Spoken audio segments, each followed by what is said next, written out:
Hello students, I am Miss Sophia Sheikh, your science teacher, and here we meet again. So I welcome you all to another session.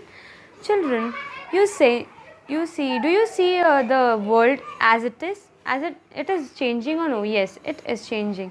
It was different at the time of your parents, grandparents, ancestors, etc. And now it is different. The technology is developing day by day, and here we are in a very techno savvy world, right? Let us study the next chapter, that is we will study all these things in changes around us. The chapter's name is changes around us. So let us start. First of all, what is there in the lesson? We observe all the various kinds of changes around us and in our surroundings. Many of these changes take place on their own, whereas many of them are brought by human beings. For example, you see a small puppy grows into an adult dog. Similarly, in human beings, a small baby grows up into a big adult boy, or maybe you have seen flowers, they bloom. So all these are the changes, right? And there are many more examples in our surrounding. Everything changes. Change is the rule of the nature. So some are natural, some are man-made. Like when we cook, we change the vegetable in for our eating purpose, so that is man-made. So like this we will study what are the types of changes, what are the factors affecting them, and etc. in this lesson. We will study these changes after classifying them into different groups according to their similarities, so that we can understand them in a better way. So children, let us start the lesson. First of all, what are the change is the transformation in a substance. So let us see what are the types of changes present in our environment. Changes taking place around us can be of two types: reversible changes and irreversible changes. Consider these two pictures, children. In the first one, the girl is blowing air in the balloon. Like if she releases the mouth of the balloon, again the balloon will come normal to its original state, right? So this is a reversible change. That means it can come back to its original. Whereas the second one, you see, tearing of the paper. If you tear the paper in very small pieces, bits of pieces, will it be the same again? Also, even if you stick it with a glue or a sellotape, will it be same? No. So this is an irreversible change. So let us see in detail what are the reversible changes. Changes which can be reversed back to the initial state are called reversible changes. In all these changes, the internal structure of the substance does not change, and therefore the substance can be reversed to the initial state. Whereas in irreversible changes, the changes cannot be back to the initial state. In these changes, the internal structure of the substance changes as the molecules react with each other to form a new substance. So this is an irreversible change. Like if you tear a paper, the molecules will be displaced. So it can't be go back. That's why it cannot be reversed. The changes which take place around us can also be classified into two types depending upon whether a new substance is formed or not. During a change, it is whether it is formed or it is not.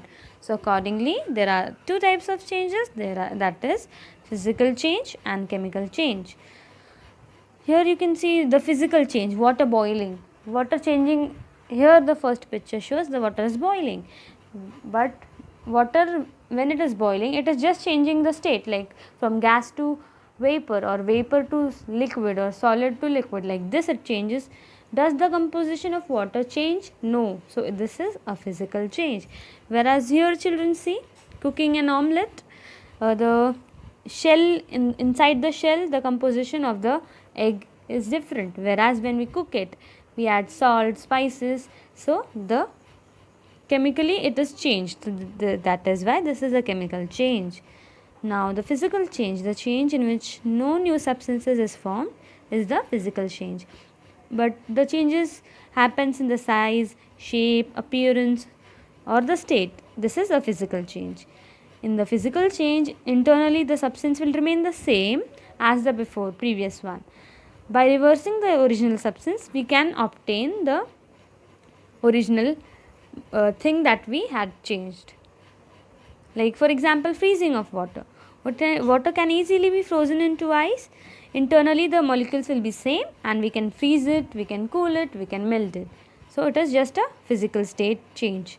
Tearing a paper is it's like changing the shape, but the molecules of the paper remain same, but the composition is same, so it will be a physical. Now chemical change, the changes in which the new substances are formed and they possess the new properties that are different from the original substance are called chemical substances.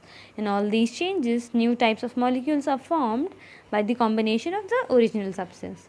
Mostly chemical changes are the irreversible ones as they have the new properties. So how we can get back the original one? So let us see some examples. Cooking of food, cooking vegetables, rice, noodles.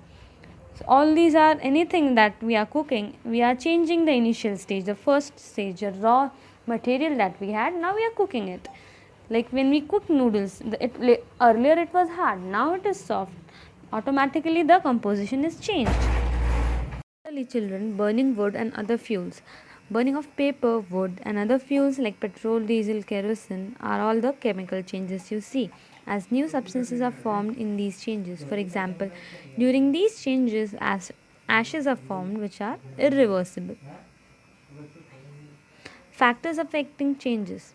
Children, now we see why these changes happen. There must be some factors to affect it. So changes whether physical or chemical happen under following conditions. Like first one is the heating. Heating is one of the important conditions required for a change to take place. Various examples that we see are all due to heating: melting of ice, evaporation of water, cooking of food, burning of paper, etc. are all when the substances are heated. Now the next is mixing solutions of different substances. Like if we mix two solutions, oil and water, milk and water, and maybe some juice and water, like this mixing of solutions like may result in the formation of new substances. Passing electricity to through water causes it to change, and the breakdown takes place of in the molecules of water. When electricity is passed through water, it will break down to hydrogen and oxygen. So water is made up of hydrogen gas plus oxygen gas. So like this it will break down. Hydrolysis of water will take place, that you will study in higher standards. What is hydrolysis of water? Next factor is adding water. Addition of water to some substances leads to physical change, and in some substances it will lead to a chemical change. For example, addition of water to flour causes to form a dough for making chapatis. Now changes due to heat. Every change that takes place around it requires energy. Energy is needed for simple activities like tearing paper, anything. You run, walk, eat. Even for breathing, energy is required. At times, energy is given out when a change occurs. For example, when a paper or petrol is burned, heat is given out, energy is given out. Energy is released when steam condenses to water. Now changes due to expansion and contraction. Some substances like iron will expand when they are heated and contract when they are cooled. So you will notice this the best example is of railway track. Some small gaps are deliberately left between the rail ends to know for the expansion of the rails in hot weather and contraction in the cold. Solubility and factors affecting it. Now the last factor was solubility. Here are the homogeneous mixture of two or more substances is called a solution. Consider a sugar solution here. In a sugar solution, the water is the solvent, sugar is the solute, whereas they will solute and solvent will form a solution.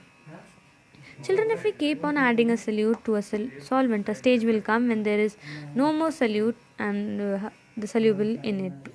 The solute will not dissolve in this. At this stage, your solution is called a saturated solution. The maximum amount of solute that can be dissolved in a solution is 100 milliliters of the solvent at the room temperature. This is the solubility of that substance at that temperature. Now, the solubility of solutes also depends on temperature. If you heat, more sugar will be absorbed than in the room temperature. So water is a dynamic and a universal solvent. Why?